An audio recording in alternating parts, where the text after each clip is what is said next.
面對咁多嘅筆電選擇，學生仔真係好容易感到好困惑，唔知點揀好。其實揀錯咗筆電，真係會影響到學習效率同埋日常生活，對成個學習過程嚟講都可以話係一個障礙。所以呢，852 Saber 指南專門為大家準備咗一個超實用嘅推介，幫你精選出2025年10大學生必備嘅筆電，絕對係各方面都適合學生仔嘅需求。無論你係用嚟做學習用途，定係娛樂放鬆，甚至平時日常使用，呢份指南都幫你詳細分析每一款筆電嘅優勢同埋適合嘅場合，咁你就可以更加容易去揾到最啱自己嘅選擇。就算你係文科生定係理科生，絕對都會有一部啱晒你需要嘅筆電。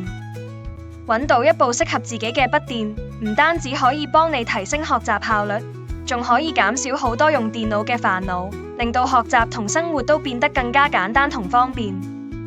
無論係課堂上做筆記、完成作業，定係追翻啲考試資料，甚至你想輕鬆下睇下戲、聽下歌，多媒體娛樂都可以應付得到。所以而家就去睇下852 Saber 嘅指南，俾自己一個機會揾到你嘅理想筆電。